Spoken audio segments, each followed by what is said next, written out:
My name is Ali, I'm a doctor and YouTuber. I'm Taymor, I'm a data scientist and writer, And you're listening to Not Overthinking. the weekly podcast where we think about happiness, creativity, and the human condition. Hello and welcome back to Not Overthinking. It's another episode. Taymor, how are you doing today? I'm not doing well, mate, I'll be honest with you.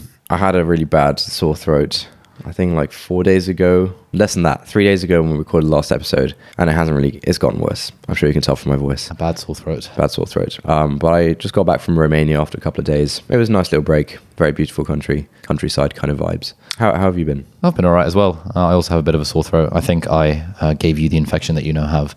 But then I was at our friend's Stag night yesterday because I'm a massive lad. Oh yeah, how was that? That was actually really fun. We ended it off with karaoke, with a lot of shouting, singing the Pokemon tune, stuff like that.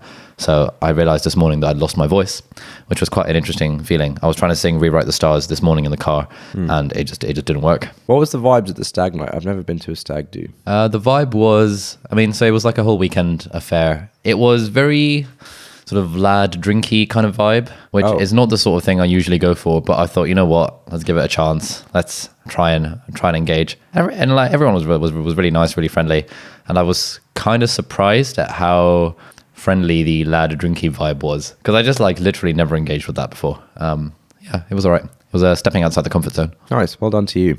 So what do you want to talk about this week? So this week, I thought we would talk about the concept of status. And this was prompted by an article by a chap called Eugene Y, something like that, that circulated around the internet a couple of weeks ago.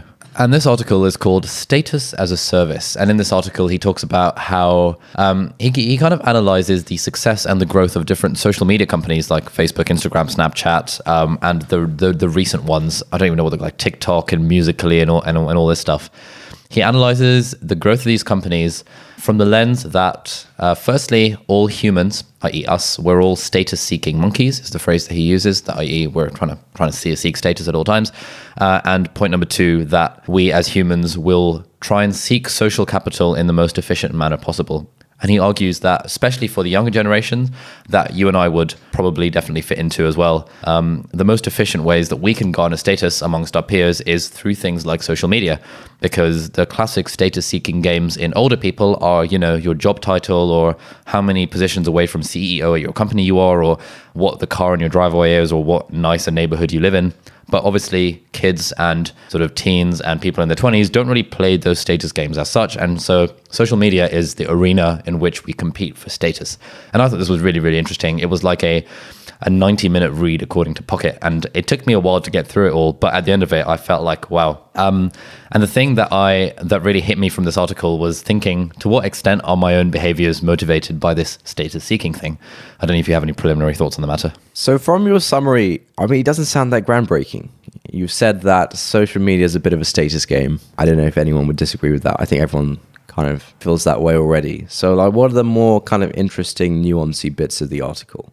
I think the interesting bits of the article were how the success of different social media companies very easily mapped onto this theory of status, and how the behavior of people using these different apps, when viewed from the status-seeking lens, almost becomes a parody or something bordering on ridiculous. Like we know people who, for example, when the Snapchat streak thing was a thing, would be, so efficiently sending snaps to every single person in their friendship groups. So they had like a streak of 300, 500 maintained. And I was like, oh my God, this is incredible. I've never managed to maintain a snap streak of more than like 3. But it seems to be a common thing that people used to do back in the day when the Snapchat streak thing was a thing. Yeah, I remember this. And there have been a few times when I've watched like a young teenager on social media, and the speed at which they like power through sending Snapchats, and the speed at which they like scroll through their Instagram feed and like things in like a split second without even enough time to look at the photo almost. It's unbelievable. Yeah, sometimes that's the speed I aspire to triage my email at some level, being able to do it that efficiently. But the article also touched on things like, back in the day, I don't know if you remember, Snapchat had that public best friends feature. Oh yeah. Which became like the ultimate status game, that, wondering whether you were in someone else's best friends list and trying to extrapolate who fancies who based on the 3 best friends list, all that sort of stuff. Exactly. So I suppose the groundbreaking nature of the article was more for people who are interested in tech and interested in finding out how these companies grow and social media and stuff, and viewing it from that lens. But the thing it got me thinking about was, to what extent, as I said, are my own behaviors purely status driven? Okay. So that prompted me to research a little bit more about this, and turns out there's actually a whole body of research in psychology about people seeking status, and it's called the status hypothesis. So what is the status hypothesis? Well, I've got it written down here. The status hypothesis states that the desire for status is a fundamental human motive, and they're defining status as, in inverted commas, respect, admiration, and voluntary deference individuals are afforded by others. So respect, admiration, and voluntary deference. That encompasses a lot of stuff, right? I mean, that has everything from the spectrum of like, I'd like to have some friends in the world, to I want to be the king and I want people to lick my feet. Like that has such a broad range of things, doesn't it? I mean, yeah, it does. In the article that I'm referencing is a 2015 review paper where they analyzed hundreds of other actual studies based on this and summarized all the evidence.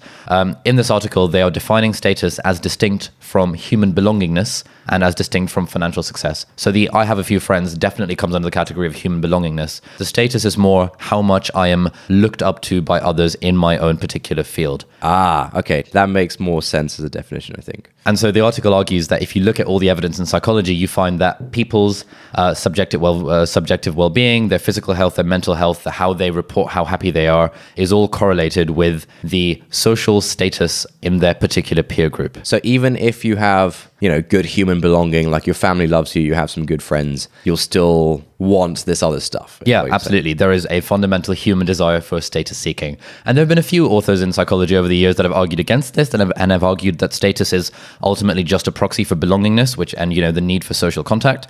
But the overwhelming evidence suggests that actually this is a fundamental human motive that we all have. And so I just thought, after reading this, I just thought it would be interesting to actually candidly discuss to what extent our own personal behaviors are actually just examples of status seeking behavior. So I was having this discussion with our cousin Hamad, who was over here the other day, and I was trying to get him to admit that a lot of what he does is purely for the sake of seeking status. But I wonder if you can comment to what extent do you think your behaviors, Taimur, are just purely status driven? I think, look, there's obvious stuff like social media, and I'm fairly active on Twitter, and yeah, I can't lie, I'm sure a large part of that is seeking status. I think it's hard when you're doing an activity that happens to also give you status at the same time as fulfilling other things you care about. So for example, I'm trying to start this company right now, and startups are pretty cool and stuff nowadays. So I'm well aware that if this goes well, it will sort of bring me some decent status in society. I wouldn't say that's like the primary reason I'm doing it. It's not like what I consciously think about, when I wake up and start sending emails and start writing code. But wait, so you're saying that writing emails is not you just saying, I want status, I'm absolutely desperate for status? Yeah, but look, no. All right, just give me a sec. I think it's hard to disentangle when... Okay, so let me give you a more extreme example to illustrate my point. Let's say it was the Hunger Games. You just have to survive. You have to kill all the other people, or they're going to kill you, right? And obviously, whoever wins the Hunger Games is going to get a lot of status as well. Now, if you are in the Hunger Games, you're one of the 12 people, right? If someone is like, yeah, I want to win the Hunger Games, Ali, they come on your podcast mid-games, I don't know, they got care package, microphone shows up with... Yeah, all of that stuff. All of that stuff. Yeah. And you're on the other end saying, you status-seeking monkey. Why are you trying to survive? I think it would be unreasonable for you to say that, you're just doing this, you're seeking status, because they're just doing that for survival. Yeah, right? fine. I completely take your point. That makes sense. And the point I'm trying to make about, for example, me trying to start this startup right now, is that it's somewhere on the spectrum from the Hunger Games, where the only choice is survival, and that happens to come with status. And the other end of the spectrum is, I don't know, no status at all. Or I think the other end of the spectrum would be something that is purely a status-driven behavior and does not have any actual real-world benefit. An example that the author gives in this particular article, Status as a Service, is apparently in the app Musical.ly, you're supposed to film yourself doing dance moves and lip syncing to popular songs, and apparently that's the sort of thing that preteens absolutely love. preteens, if you're listening to this, I apologize if this is offending you, but apparently this is the sort of thing that you guys like to do based on the analysis from this guy who's into social media. Apologies, I don't know anything about this, but that seems to me to be a purely status-driven behavior. There is no survival benefit conferred by that. But then I suppose there is the added issue that actually status amongst your peers in terms of like the social friendship groups that are like very, very apparent in secondary school, that is almost a survival game. It's almost like the Hunger Games when you're vying for attention amongst your peers and stuff like that. Yeah, I think that's a good point. I think we always think about like core basic needs in terms of like the physical stuff, like food, water, etc. But yeah, looking back, if you're like a preteen or like a young teenager in school, the school playground is almost all you know. You know, that's like your entire life arena. And so that's basically being in the Hunger Games from like 9 a.m. to 3:35 p.m. competing for status in this grand arena.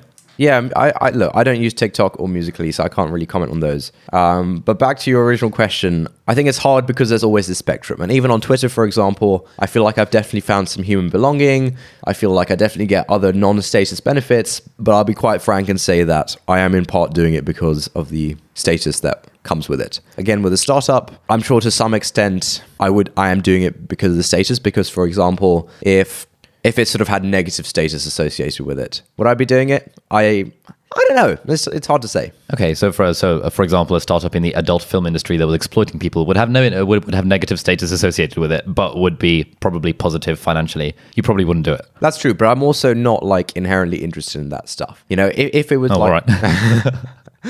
If it was like the same company, the same idea and everything that I'm working on now, except let's just say that everyone thought people who cared about probabilistic modeling were massive nerds and didn't deserve any friendship, would I still be doing it? I don't know. Okay, but you've done maths as a degree, so... What about you? I feel like you have a bit of an out in the social media pissing contest because you've sort of transcended the ranks of using social media like a normal person, and you've kind of turned it into basically a job. And so when you do stuff like, you know, outrageous stuff that's obviously begging for likes, when you post pictures with our mom saying, oh my God, I love my mom, whatever caption you put on these pictures, like so transparently fishing for likes, it's like, I can't even fault you for it because it's just your hustle, you know? Yeah, exactly. It's just got to be done. And that's kind of what I say to my friends whenever I get the phone out. They're like, oh, Ali, put the phone away. I'm like, guys, it's got to be done. You just got to accept it. That is something I do think about a lot. And I agree. I have the best out possible that, you know, I'm actually generating money from this thing, and therefore anything that gets me likes ultimately gets me attention, and attention ultimately translates to monetary and other rewards further down the line, so to speak. Right. But yeah, for that reason, I don't think this status seeking thing is inherently negative. Like, it's not an inherent negative to be in the business of seeking status.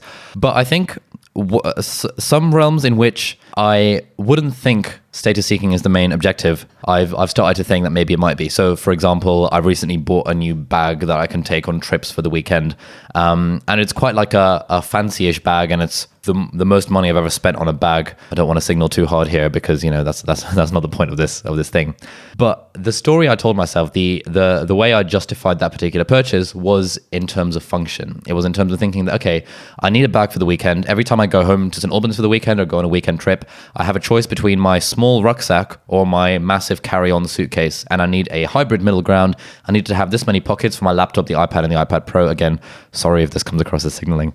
But the argument that I told myself was one of function. And then when I read the status thing, I was like, ooh, is it actually just one of function? To what extent am I just trying to signal that I'm a stylish sort of guy by buying this sort of bag? Yeah, I think this goes back to the same kind of spectrum thing that I was saying where, you know, you happen to get status for doing something that you also want to do for other reasons, and it's hard to disentangle whether you're doing it for those other reasons or whether you're doing it for the status. So one way of potentially disentangling this is a concept I first came across in, I think it was in critical thinking in A-level. Oh. I feel like it was like John Rawls or someone. He was some kind of philosopher or something, wasn't he?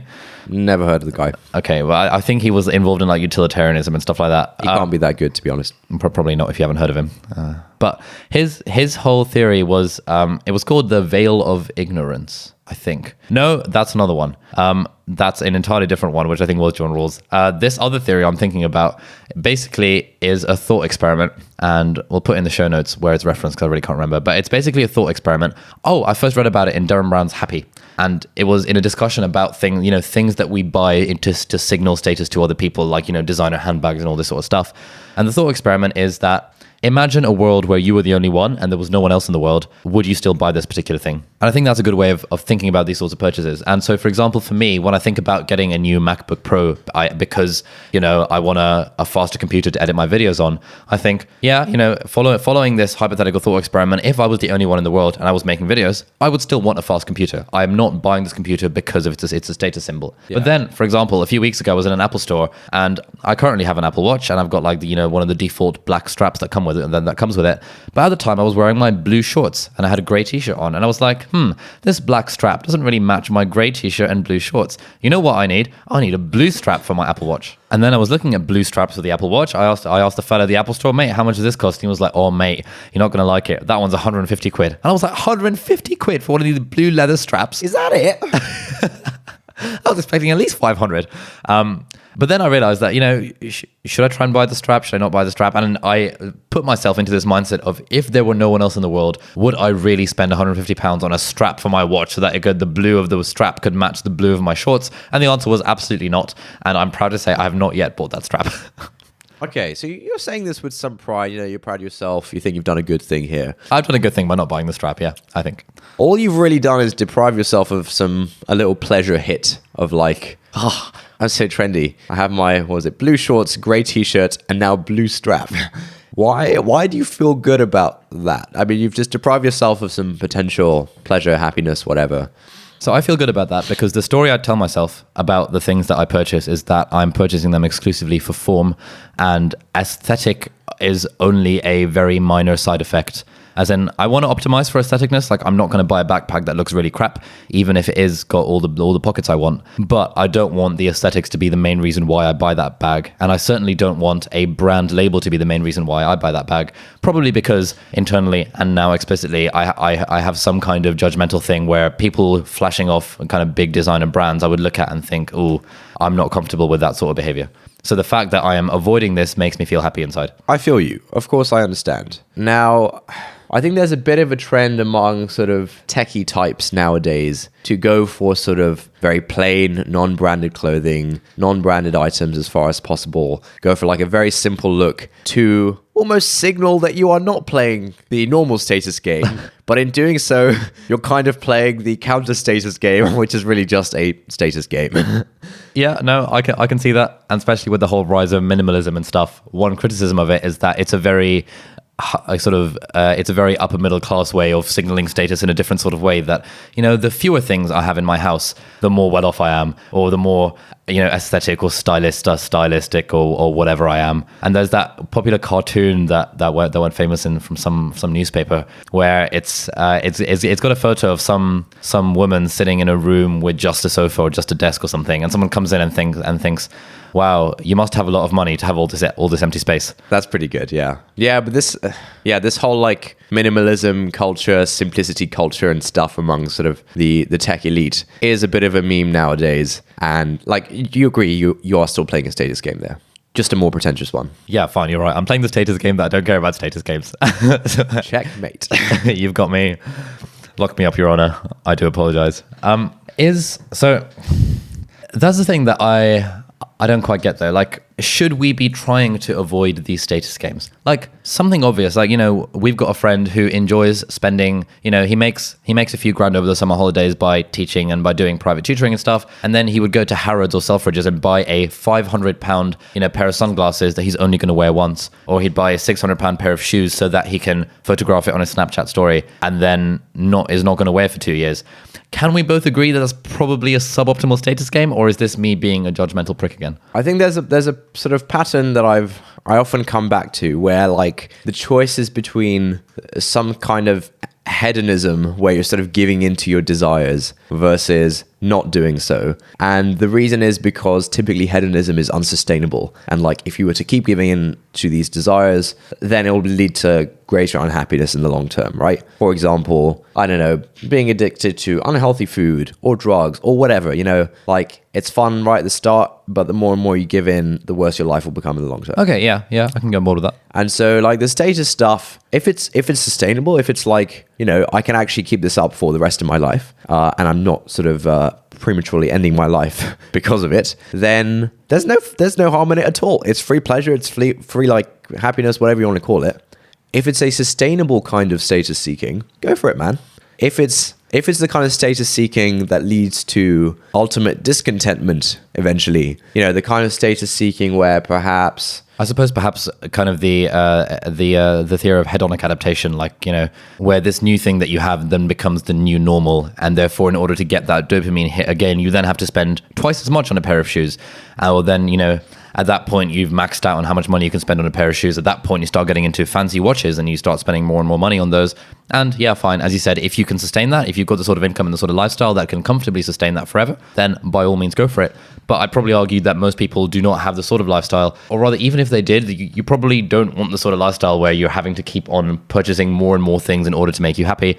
I suspect, as everyone who's ever researched happiness suggests, that, it should ideally come from within rather than from these external methods of validation. Yeah, I totally agree with that. So I guess I'd like to amend what I said earlier about like not giving into pure hedonism when it's unsustainable or when it's stopping you from achieving deeper satisfaction, happiness, pleasure through other means. And I guess most people would agree that there is deeper happiness, satisfaction, whatever, to be found in different games that don't involve seeking status in this kind of way. Or at least that don't involve seeking status as their primary objective. Because as we've established, seeking status happens to be a secondary side effect of a lot of other productive activities. Yeah. Social media is really difficult for me, and I imagine other people who don't do it as a hustle. Because every time, so for example, I was just in Romania for a few days, and like the scenery was really nice. It was really pretty. I thought, oh, this would be a nice thing to post on Instagram. And every time I think, oh, this would be a nice thing to post on Instagram, I then sort of have this whole internal monologue and an internal battle where I'm like, okay, why do I really want to post this on Instagram? Let's have a think about this. And then I think, okay, this is a nice, this would be a nice picture. Maybe some of my friends, when they see that, they'll get some kind of pleasure, satisfaction, reward out of it because they just saw a nice picture. And then I think, okay, what if one of my friends posted a similar picture? How would I feel about that? And then I'll think, well, depending on the friend, I might feel like, oh, cool, he or she is in this place. Yeah, good for them. That looks really nice. Or I might think, I don't really know this person anymore. I don't really care for this. Let's skip it. To be honest, I don't think there's anyone. I don't think there'd be a case where I'd think, oh man, I'm really like jealous of this person, or like, I wouldn't say there's ever a scenario where I get like a negative value from experiencing someone else's social media feed or whatever. And so I often conclude that it's sort of neutral at worst. Okay. And then by the time you've concluded this, you've long missed the spot. And then my friends have left. I'm now like lost in a foreign country, and but at least you've got your Instagram photo. Exactly. You can get all those likes. So you touched on an interesting point here, and that is this whole beef that people have with social media, especially when the word social media is used by people older, like an older generation of people. It tends to be, we don't like social media because it promotes a culture of comparison, and it makes you see how what kind of lifestyle other people are living, and that makes you feel bad about your own sort of lifestyle. But you're saying that you don't really get affected by that. Like if you see someone, on #Fitspiration, CC last week's episode, you're saying that you wouldn't feel bad about that. I love Fitspiration, but I think maybe I'm just in a good place in my life right now. I mean, there was a few times when I was younger where this would be like a major influence on me, and I'd like see stuff on social media and feel like, oh man, my life is rubbish. I'm really jealous of this person. Really? Like when? I can't imagine you ever feeling that. Thank you. No, I think when I was a teenager, I was pretty like status-seeking. I was yeah. Trying to be cool in school was the main focus of ages 11 to 16 for me. I can remember your phase in year 8 where you suddenly discovered hair gel for the first time.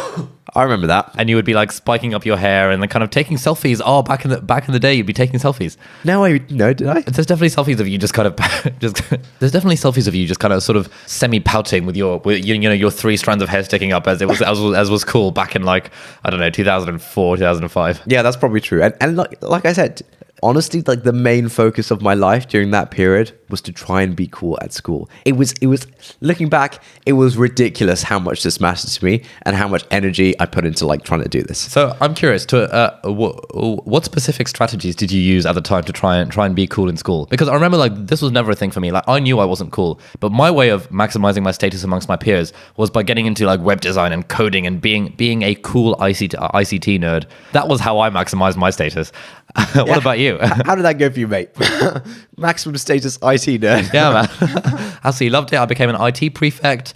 I got in with the IT kids. Oh, I got an invite for Gmail from one of the year 12 ICT prefects back when it was still an invite-only service. So, lad. Yeah. Anyway, what specific tactics did you use that I should have used when I was 11 to 16 to be more cool? All right, I'll lay it out for you. If there's any secondary school kids listening, pay attention. This is how you be cool, right? This is the self-help section of this particular podcast episode. Step 1 is you Google for how to be cool. Now, back in the day, there wasn't much great content out there on the internet around the topic. You'd land on something like a WikiHow. Oh, classic. And it would talk about how to walk cool. That was a big thing. I like, look, we're joking about this now, but at the time I was like, oh damn, how to walk cool. I'm getting my notebook out, you know? I was there taking notes. I'm like, oh, okay, yeah. One foot in front of the other. That was like a serious thing. Okay. I wanted to like have a cooler walk. Okay, and how's that gone for you? Just to kind of evaluate this particular method. I haven't had any compliments on my walk. I also haven't had any. What's the opposite of a compliment? Insult, not quite insult. Criticism. Yeah, no one's criticized my walk. I've had my walk criticized by a mum a few times. Really? It's like, Ali, one foot in front of the other, walk straight. Ali, imagine a straight line, walk along that straight line. And I'm like, okay, fine. And then like internally I always think, oh, I want to rebel against this, but I know she's right. So then I have to walk in a straight line, and then I feel like I've lost because I'm obeying my mum. That's the kind of internal monologue that I go through these days. Wow, we all have our battles. We do. Yeah, I mean, look, it was stupid stuff like how you walk. I remember tie length was a big factor. Like shorter tie is definitely cooler. Having a full length or normal length tie was highly uncool. Oh, so that's actually gone the complete opposite direction. Like I've never seen anyone with a tie other than entirely normal length, like since about sixth form onwards. Oh, okay, that's cool. Then I think yeah, just like clothing was a big part of it. Pencil cases? Nah, that was a different kind of game. That was a different kind of status game. Yeah. Amongst your nerd friends. Yeah, the one you were probably playing yeah, at the time, mate. I was 100%. I had like one of those playing it cool pencil cases. So yeah, clearly trying to signal something there. Nice. But yeah, look, there was all this stupid stuff. But I think like in general, I think once you're out of that phase, it's easy to forget just how important things like that are when you're younger. And I think we often just trivialize the feelings of kids and younger people because, like, you know, compared to adult problems or whatever, you think you have a tough kid? I got like I got a mortgage to pay. Yeah, I got a mortgage to pay. You got and you only got 12 Instagram likes on that post. Yeah, it's so easy to like trivialize kids' feelings and kids' experiences because on an absolute level they sort of pale in comparison to, I don't know, adult challenges or whatever. But relative to, you know, the life you've lived up to the age of 12, whatever's happening on the playground or at school is a massive deal. It's like the whole of your life. And so like this was a major focus of my life, these status games. So this is something that I've always been interested in exploring with my friends who were cool in school, i.e. the sorts of friends who, for example, had boyfriends and girlfriends and would go to parties and stuff in their teenage years. Because that was like a whole aspect of the human experience that I haven't really experienced because I was sitting on my computer playing World of Warcraft and learning how to make websites in order to maximize my social status. But it's always really interesting hearing just how much drama in inverted commas went on when they were like 14, 15. You know, I've got a very close friend who was like, oh, you know, she'd broken up with a boyfriend at age 14 and then at age 15 got ostracized from the friendship group and then at age 16 got in with the wrong crowd and had all this like teenage angst. And I've just never really experienced teenage angst as a thing before. And I kind of, in a way, feel sad that I missed out on that aspect of the human experience. I don't know if you've had any similar feelings. Yeah, I didn't have much teenage drama. And I also find it quite interesting to hear from people who are in different parts of the social hierarchy in school. And I was catching up with a friend a couple of weeks ago who was definitely on the opposite end of the spectrum to me for most of school, where he was very much like quite cool, bit of like a gangster, that kind of thing. He was a bit of a gangster, was he? Bit of a gangster, yeah. Shirt untucked, short tie. Oh, a bit of a G. A bit of a G. Top line undone. Yeah. And it was interesting to hear him basically. I think he largely admitted that there was a lot of status gaming going on, even among the cool kids. And looking back, he actually quite strongly disliked a lot of the people in his group, his so-called friends at the time, but just kind of went along with things because, they were the cool kids, that's what they do. But he didn't really like a lot of these people deep down. So I think like status games all around. So going back to this social media thing, because I think you touched on an interesting point that I've been recently thinking about as well, about this whole thing of, being worried to take an Instagram photo because you're like, oh, I don't know if I'm really just playing a status game here versus am I actually adding any kind of value? I wonder what the heuristic is for deciding whether or not to do something like that. So in Austin Kleon's Show Your Work, a book that I love to reference, he talks about how you should share your work, share what you're working on, share your process, share your behind the scenes. But he says that the question you should ask yourself is, will this be useful or helpful or interesting to at least one other person in the world? And I think that's a good way of thinking about it, because what he says in that book is that, don't post a photo of your latte, but post a photo of what you're working on while you're drinking that latte. And I think that's potentially a useful heuristic to have. I don't know. I think that breaks down a lot on social media. For example, like if I'm posting an Instagram story, I can like a really close friend of mine, for example, I can count on him or her, him. To like get some value out of it. Oh, cool, he's there, whatever. Okay, so that's fine. No. Yeah, that's fine on its own. But there also could be a number of people I'm trying to like signal to in an unhealthy way. You're having a look at who's viewed your Instagram story, so you can be like, oh. That's exactly right. And so like it's very easy to satisfy on social media amongst your friends, it's very easy to satisfy the one person finds value in this, even though there could be large numbers of people who you are trying to play sort of status games with or signal to or trying to make them jealous or whatever. So I guess what we're saying is that perhaps the way forward is to just take a very libertarian view of this and be like, you know what? If what you're doing doesn't hurt anyone, then it's fine. Keep on doing it. And the nice thing about social media and the way that I actually talked myself into doing the YouTube thing was partly that I'm not forcing this down anyone's throat. If they do not want to follow me, they don't have to. And this is actually partly why I was not keen to post, and I'm still never keen to do any self-promotion on my personal Facebook account, because those are people who are just friends with me because they're friends in real life. They haven't asked to get updates about, my YouTube or what life as a junior doctor is like or any of that. Whereas people who subscribe to my YouTube channel, who click on videos, I know that they are there voluntarily, and therefore I do not feel bad about a single thing that I post. And therefore, I recently released today a 28-minute long video of me just sitting in front of a camera and talking about what my elderly medicine placement was like. And before posting this, I was semi-tempted to not post it at all, or to like try and make another channel to put it over there. But then I was like, you know what? People, I'm telling people up front what this is about. They can see it's 28 minutes long. If they want to watch it, that's fine. If they don't want to watch it, that's okay. And I think the same applies to Instagram stories. Like if you're the sort of person who posts a ton of Instagram stories, that's fine. You do what you want. People are going to follow you if they feel like it. If you have 0 watchers, then maybe it's time to not post Instagram stories and just take photos for your own camera roll instead. But as long as what you're doing has at least an audience of 1, then I think that's a reasonable way of thinking about it. I think the kind of stuff we've talked about so far, like the kind of stuff like social media and, for example, you're standing in the playground very temporarily. These are very like short time scale status games. And it's probably worth thinking about the much more long time scale status games, which are probably a lot more implicit because they're on such a long time scale and they've sort of seeped into our worldview and our sort of value compasses. So things like getting a good job, going to a good university, ultimately having a nice house and kids. Like, is that what you mean? Like, for example, the getting a good job thing is one of the classic status games that adults play, but it's the status game that kids are taught to play from the age of like 6 onwards, where you're like, you want to study hard in school because eventually then you'll get a good job, right?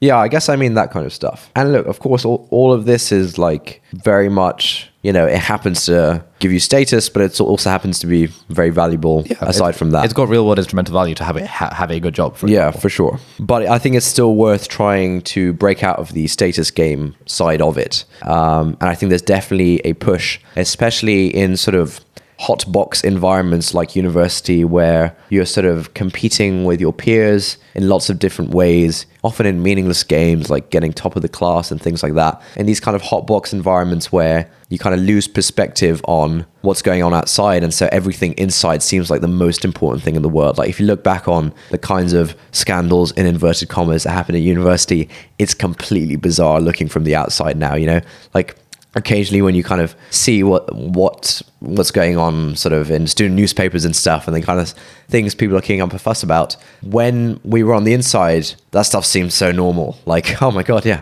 this is a huge deal. No pizza in the JCR meeting? My goodness. This is unbelievable.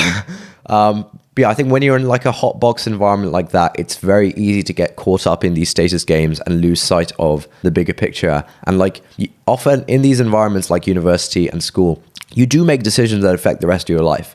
And if you're making these decisions at the time primarily because of the status game rather than the sort of underlying more wholesome, let's say, reason for doing them, then it can't be a good thing.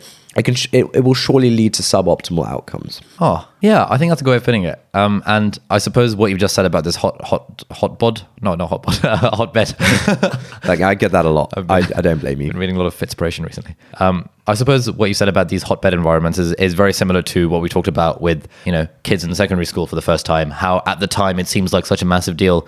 And we shouldn't, for example, trivialize the experiences of an 11-year-old and the struggle to fit in. But equally, we shouldn't trivialize the experience of, the fact that there's no pizza in the JCR meeting, because that was clearly a big deal back in the day. But I think this idea that we should all recognize when our decisions are being shaped by the status-seeking game rather than the more wholesome game of life. Yeah, exactly. We should take that into account, and therefore this is something that even an 11 or 12-year-old can therefore appreciate. Like I've had like 1 or 2 emails from people who are being like, I'm 11 and I love your videos, and they give me a lot of motivation to study medicine. So even if you're an 11-year-old reading this, and then recognizing to what extent your behavior is shaped by status games is only going to be a good thing, because then at least when you're making decisions about your life or decisions about what you want to do with your time, you at least have that lens with which to view things.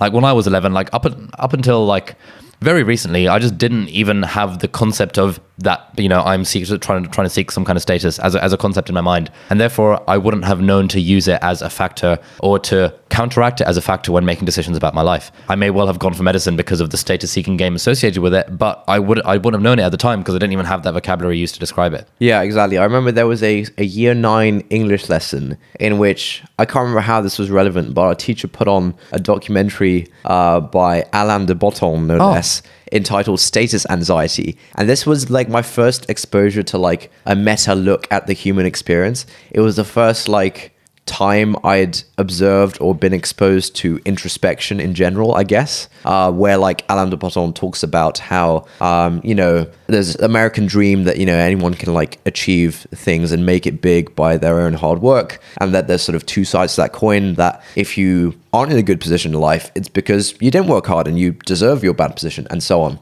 And this, if I look back on the things that have made me feel like I've leveled up my thinking and my mind, watching this documentary in year 9 was definitely one of them, because it sort of gave me this, the language, and kind of exposed me to this new way of thinking, of like looking more inward and thinking about things in that way. The documentary is called Status Anxiety. Pretty good watch. But yeah, I think especially at the university thing, this is actually a really big problem, because I was reading an article earlier this week by a chap who he studied physics at university or something, like a really good school in the US, and then he went to like graduate school to study physics and did like some physics research and stuff. And then a few years after this, he was sort of reflecting on his time at university, and he was kind of wondering like, why did I do all that?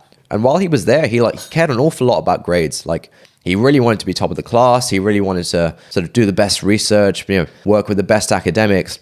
And he sort of came to realize that I never really cared about physics anyway. I wasn't that interested in it. I just kind of fell into it because it seemed like, a prestigious thing to do or whatever. And then once you're in that university environment where, all around you are these zero-sum games where, only one person can come top of the class, or only one person can get the scholarship or whatever, you almost go down that flow of the river without realizing. And so I think he calls it the mimetic trap, about how like we're naturally sort of inclined to mimic what other people are doing and get involved in these competitive games with our peers. And so even though physics didn't really mean anything to him, he wasn't that interested in it. He worked really, really hard to try and like beat his peers and get the best positions and so on. And he realized that was, in the grand scheme of things, a complete waste of his time and a complete waste of years of his life. And I think a lot of us get trapped in that. Like, I remember in second year, in second year, it seemed like everyone was doing internships in like finance and banking and things like that. And I felt, I wasn't that into that stuff. I didn't really care about it that much. But I felt this pressure of like, oh man, everyone else is like doing these internships. I better like, try and do one too. And so I did, I dabbled in that stuff for a bit and sort of realized it wasn't really for me. But I knew that all along. And I just kind of went with it. I sort of fell into this mimetic trap of like, oh man, all my other peers are doing this thing. It seems high status. Like, I want that status, I should probably do it too. Yeah, and we'll definitely link the article in the show notes. I want to have read this myself. And this reminds me of two things, and then I think we can draw this to a close. So the first one is I've recently been reading a lot of articles about productivity on a website called Forte Labs. What a surprise! You're reading on productivity. What a surprise! That's completely novel. And something novel that I did come across was the idea of doing like an annual review. Like, it's a pretty standard feature of productivity systems that you should have a weekly review where you're reviewing your to-do list and your emails and all that stuff. And then, some people have a monthly review where they're looking at, okay, how has my life been for the last 4 weeks? What are my commitments for the next 4 weeks? That sort of thing. But I came across this idea of doing an annual review where you're taking a more sort of bird's eye look at your life and asking, what are the things I'm actually aiming for, actively trying to work out what sort of lifestyle you want to go for and the reasons why you want to go for that particular lifestyle. I think this all sounds like something that could be mitigated by having a decent annual review system where you can be fully honest with yourself about exactly why you're doing what you're doing. Because this physicist guy, 10 years down the line, having done a PhD in physics or whatever, suddenly he realizes that, oh crap, why was I doing this in the first place? So that's point number one. And point number two is that, kind of on the note of this whole exam thing, there was one actually piece of game-changing advice that I came across in my final year. And this was through our mutual friend Lucia, who has a grandmother living in America. And this grandmother is over like very supportive and stuff, and sent her like a very sweet text message that I'm gonna read out. I'm sure she won't mind. And the message goes, I've been thinking about you for days and wondering how your studying is going and when your exams are. Are you feeling ready or just tired and grumpy? It's such a huge pressure. I do hope you can keep it in perspective. It's not necessary to be top of the class. You'll still get to do the type of medicine you want wherever you want. It only matters that you have a family who loves you and dear friends who support you all unconditionally. And here's the good bit. This is me pretending to be Lucia's grandma. No one will ever know or probably care how well you do in these exams. It sounds crazy to say, but I think it helps to approach exams as a fun, personal game. Just seeing what you remember, and then when it's over, just let it go. Happy, finished. And the thing that I really took away from this was this idea of approaching exams as a fun game that you play with yourself. And, it's not about anyone else. It's not about competing with your peers. It's just a fun little game I'm playing with myself to see how much I can remember. And I think that goes a very long way towards curing the status anxiety felt by exams in particular. Yeah, I think it's just worth noting that I think we all rely on like heuristics to make sense of the world, which is very complicated. And in a sense, status is kind of one of those heuristics where, you don't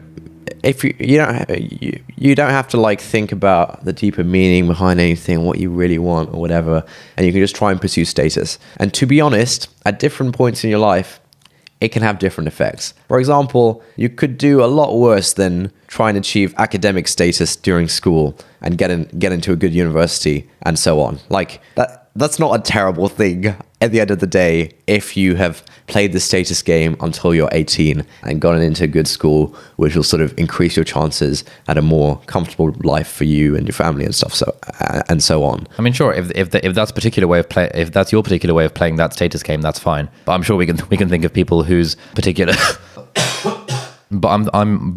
But I'm sure we can think of instances in which people are playing the same status game in school, but their method for achieving status tends to be by trying to be cool or doing drugs to get in with the 17-year-old cool kids when you're 12. Things like that. There are a lot of ways to make the status game of school not work out in your favor. Yeah, for sure. I guess what I'm just trying to say is that, like, if you're doing something that's beneficial for you that also happens to bring you status, then don't worry too much about it. For example, if the only thing that's going to motivate me to stay fit and go to the gym is if the only thing that's going to motivate me to stay fit and go to the gym and eat healthily is the fact that I want to be more attractive to the opposite sex, if that's the only thing that's going to make me do it, I could do a whole lot worse than just giving into that, Okay, yeah, I take your point. That's a useful heuristic or rule of thumb to follow in that case, and you shouldn't beat yourself up too much about it. But I guess what we've been arguing for this whole podcast, if we do have any conclusions at all, is that it's worth A, having the vocabulary to describe this, and B, recognizing that status seeking is a fundamental human behavior, and we're all going to be doing it to varying degrees, whether it's our Hunger Games thing whereby survival happens to confer a status benefit, all the way up to lip syncing to tracks on Musically, where it can be difficult to argue that confers any benefit other than status. We are all playing a status game in some form or another, but I think what we're arguing for is that it's worth recognizing that and being at least semi-introspective about it, and making sure that when we are making major life decisions, that we're trying to minimize the role of status in that, and trying to get at the more wholesome meaning, the more wholesome reason behind it. Yeah, that sounds like a good summary. Cool. Should we wrap this up then? Do we have any insights or funny things that you discovered this week? I don't know how funny this is. I thought it was semi-funny, but I've kind of noticed that when I'm going through a tough time in life in general, I'm usually pretty like stoic about it or whatever. I don't let it get me down too much. But when I'm feeling a little bit ill, when I'm feeling a bit physically under the weather, I start feeling so sorry for myself. I start thinking, oh man, this is so unfair. Like, what have I done to deserve this? Why does my eye hurt for no reason? Why does my back hurt? Why is my throat sore? I've just woken up. This is, the universe is a mean place. And I just feel really sorry for myself when I'm physically ill. I can relate to that, as can evidently lots of people on the internet, because you tweeted about this very thing, and I thought this was a very good tweet. And that tweet was partly what encouraged me to think about this whole status game, because I went down the thing, this is a good tweet, this is going to get lots of likes, this is going to be good for status seeking, and then the whole game of Twitter being a status seeking game kind of came to my mind. But yeah, we'll link the tweet in the show notes. You should definitely have a look at it. You should follow Tamer on Twitter. You should like that tweet. It'll help increase his social status amongst his peers. Cool, I guess that's it. Thanks a lot for listening, and see you next week. Bye.